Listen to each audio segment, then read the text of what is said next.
반갑습니다. 다들 잘 지내고 있는 거죠? 네. 이렇게 사실 처음에는 불 다 켜주세요. 마스크를 쓰면 뭔가 가려지는 느낌이 들어서 거리감이 느껴졌었거든요, 저는. 근데 그게 또 한두 달, 두 달, 석 달 뭐 이렇게 시간이 되니까 마스크 뒤에 표정이 이제 보여. 이렇게 익숙해지네요. 오늘 말씀은 로마서 1장 1절부터 6절 말씀이에요. 말씀 제목은 종과 사도라는 제목으로 말씀을 준비해봤습니다. 우리가 오늘 접하게 된 이 성경 중에 성경, 로마서에는 여러 가지 별명이 붙어 있어요. 그 중에 현존하는 책 가운데 가장 심오한 책, 기독교 신앙의 정수, 신약에서 가장 중요한 부분이고 가장 순전한 복음서, 뭐 이런 평가가 있어요. 이 로마서. 이 세계적으로 유명한 대형 박물관 아시죠? 네, 영국에 있습니다. 대형 박물관의 관장이었던 필립이라는 사람이 이런 말을 했대요. 세계를 다 준다고 해도 이 대형 박물관은 바꿀 수 없다. 자부심이 엄청 대단한 거죠. 그런데 만일 사도 바울이 친필로 쓴 로마서 한 장이라도 있다면 이 박물관과 맞바꾸겠다. 이렇게 로마서를 격찬하는 사람이 정말 많은데 그런 사람들의 표현에 의하면 마치 이제 성경을 다이아몬드 반지라고 얘기한다면 다이아몬드 반지라고 얘기한다면 로마서가 그 다이아몬드라고 그렇게 여기고 있다라는 거예요. 이처럼 로마서는 성경 중에 성경이라고 생각하시면 될 것 같아요. 그런데 그런 것 치고는 생각보다 로마서를 깊이 있게 심도 있게 읽는 사람이 그렇게 많지는 않아요. 좀 딱딱하고 골치 아픈 이야기들이 많이 있어서 그럴까요? 포기해버리는 경우가 많은 것도 사실이에요. 그런데 또 이 로마서를 통해서 변화받은 사람들이 굉장히 많이 있어요. 성 어거스틴 같은 사람들도 원래 이 사람이 젊었을 때 마니교에 빠져 있었거든요. 마니교에 빠져서 이제 타락한 생활을 이어가다가 이 로마서를 읽고 회심했다는 일화가 있어요.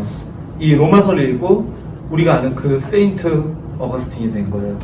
그리고 미국의 초대 국부인 조지 워싱턴도 이 로마서를 읽고 힘을 얻어서 미국의 건설에 성공했다고 합니다. 마틴 루터, 우리 너무 잘 알죠. 마틴 루터 95개조 방방문 종교개혁을 일으킨 마틴 루터는 항상 죄의식에서 벗어나지 못하는 약간 원리주의자, 약간 완벽주의자 같은 성향의 사람이었는데 이 로마서에 있는 말씀이 오직 의인은 믿음으로 말미암아 산다는 구절을 읽다가 마음이 변화되어서 그래 내가 연약하지만 내가 이렇게 여전히 죄악 가운데 있지만 그래도 내가 힘을 내서 대업을 완수하겠다라고 해서 결국에는 종교개혁을 성공적으로 이끌어내게 되죠.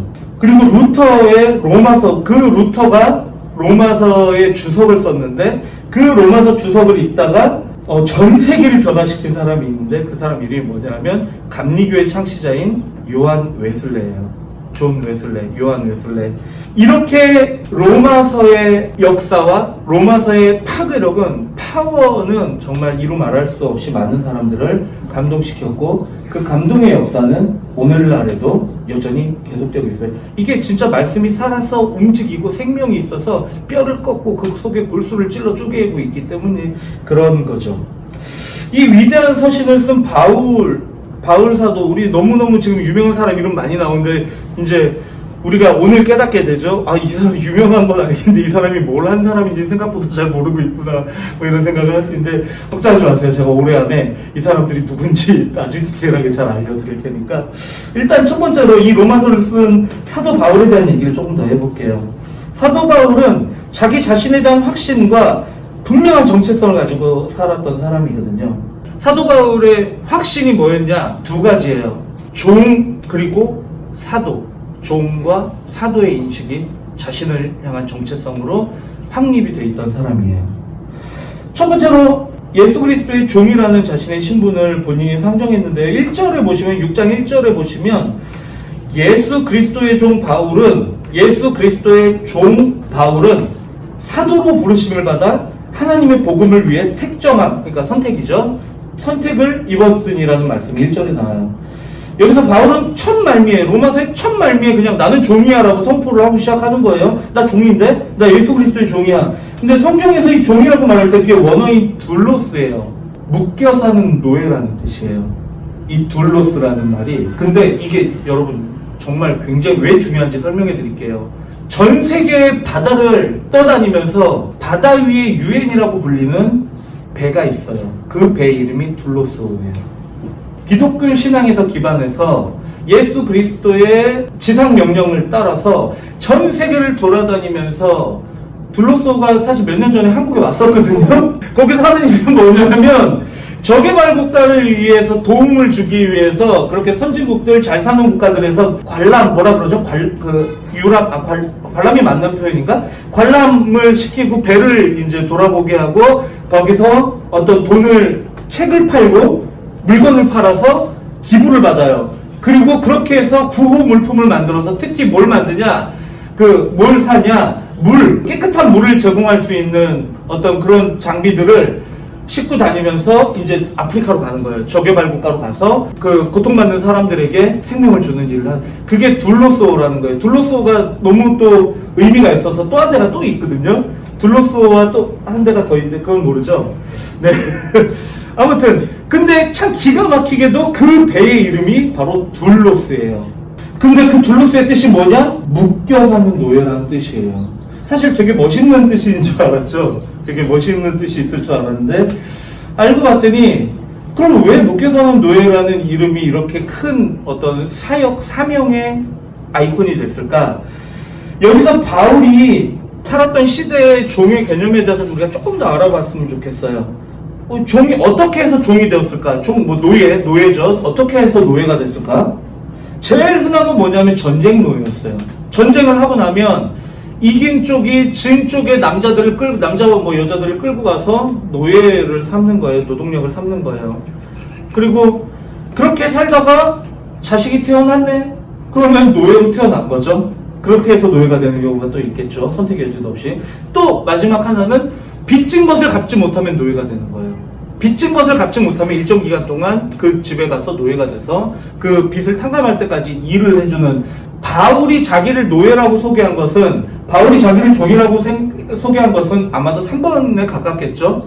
나사렛 목수의 아들이고 그냥 평범한 그냥 하류 인생 같은, 아무도 보잘것도 없는 그런 인생이었던, 그런 젊은이였던 예수를 자신의 주인이라고 고백하는 것은 진 빚을 도저히 갚을 수가 없는 거예요. 예수님한테 받은 은혜의 빚을 도저히 갚을 수가 없어. 그래서 뭐가 됐어요? 종이 됐어요. 예수 그리스도의 종이 된 거예요. 자기 스스로, 누가 시켜서가 아니라, 강제로 그래서가 아니라, 스스로, 나는 이 빚을 도저히 갚을 수가 없네. 그럼 내가 스스로 예수의 노예를 자처해야겠다. 이렇게 된 거예요. 심지어 이 예수라는 사람은 동족들한테도 배척당하고, 이스라엘 민족에게 배척당하고, 제자들한테도 배신당하고, 아주 배신의 역사죠. 십자가에서 처참하게 처형된 죄수일 뿐인데 어째서 바울같이 그 당시에 가장 지성인 중에 지성인이었던 사람이 자기 스스로를 노예를 자처했을까요? 아마 예수를 알면 알수록 우리 또한 바울이 걸어갔던 그 길을 같이 걸어갈 수밖에 없지 않을까 해요. 알면 알수록, 더 많이 알수록, 이 은혜가 너무 크구나, 이 은혜를 갚을 길이 없네 라고 아마 동일한 고백을 하게 되지 않을까 싶어요. 그래서 갚을 수가 없으니까 내가 스스로 종이 돼서 예수님을 주인으로 섬기고 예수님을 위해 죽기까지 충성해야겠다라고 맹세할 수밖에 없는 거예요. 이걸 우리가 뭐라 그런지 아세요? 결단이라고 해요. 우리 수련회 가면 결단 시간 많이 하죠. 우리 목사님들 메시지 하신 후에, 자, 우리 찬양팀 나오세요. 그리고 이제 이 비장한 찬양 드리고 같이 큰 소리를 부르시면서 주님 하면서 성을 기도하고 주의 종이 되겠습니다, 뭐 선교하러 가게 아프리카 가겠습니다, 뭐 이런 결단이라는 걸 하죠. 이게 여러분은 몰랐겠지만 여러분도 모르게 여러분은 사도 바울과 똑같은 얘기를 하나님 앞에 올려두고 있었던 거예요. 내가 갚을 방법이 없으니까 내 몸으로 이 몸 바쳐서 내가 죽기까지 주님을 위해 살겠습니다 라고 고백하게 되는 거예요. 우리보다 몇천 년 전에, 2000몇 년쯤 전에 선조인 바울의 고백을 2000년이 지난 후세대인 우리가 여전히 입에서 입으로 간증하고 있는 이 놀라운 고백, 바로 나는 예수의 종입니다. 나는 주님의 종입니다. 내가 죽기까지 충성하겠습니다 라는 고백이에요. 그리고 또 두 번째, 또 하나, 사도로 부르심을 받았다라고 얘기해요. 사실 둘로스랑 비슷한죠. 사도도 굉장히 있어 보이는 말이잖아요. 사도. 에반게리온 사도도 이 사도가 맞아요. 에반게리온이란 만화에 나온 사도라는 표현도 사실 이 사도가 맞는데요. 뭐냐면 특수한 임무를 받고 파송을 받은 사람을 사도라고 해요. 그러니까 임무를 받고 파송된 거예요, 사도는. 종하고는 조금 뭔가 좀 의미가 틀리죠. 얘는 뭔가 미션을 갖고 조금 있는 거예요. 종은 그냥 평생 내 몸을 들여서 그냥 그를 섬기는 느낌인데, 사도는 이 임무를 완수해야 되는 사람인 거예요. 오늘날에는 어떤 게 비슷할까라고 생각해보면 대사, 특사, 대사관 할 때 그런 대사, 그런 거하고 좀 비슷한 의미일 것 같아요. 무슨 말이냐면, 나를 파송한 국가에 나를 파송한 주체의 말을 대신 전하는 거예요. 맡겨진 일을 결국에는 성취하는, 예를 들면 우리나라가 일본하고 관계가 요즘 많이 안 좋죠. 근데 일본이 말도 안 되는 억지를 만약에 막 부려, 그럼 우리나라는 제일 먼저 취하는 조치가 뭐죠?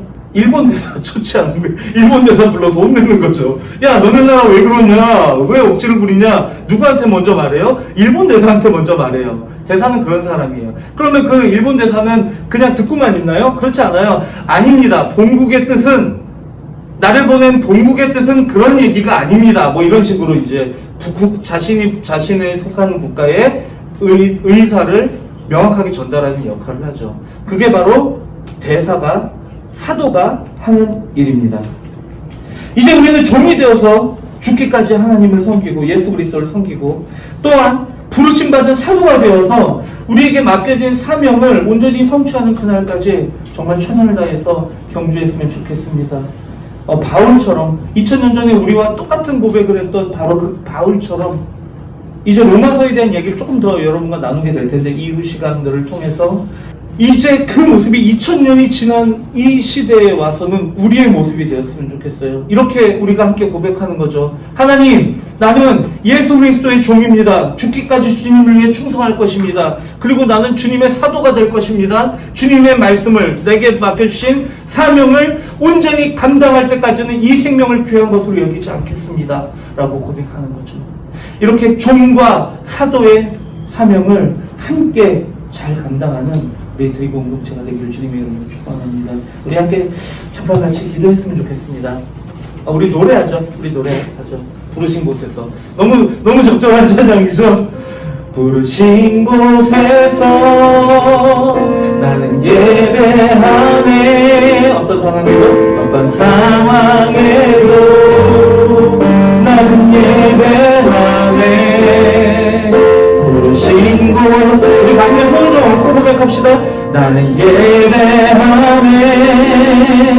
어떤 상황에도 나는 예배. 한 번 더 부르신 곳에서 나는 예배하네. 예배하네. 어떤 상황에도 나는 예배하네. 부르신 곳에서 나는 예배하네. 어떤 상황에도 나는 예배하네.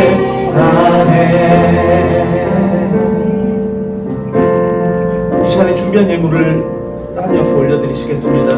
우리 함께 찬양할까요? 부르신 곳에서 나는 예배하네. 어떤 상황에도 나는 예배하네. 부르신 곳에서 나는 예배하네. 어떤 상황에도 나는 예배. 어떤 상황에도 나는 예배. 어떤 상황에도 나는 예배하네. 기도하겠습니다. 하나님,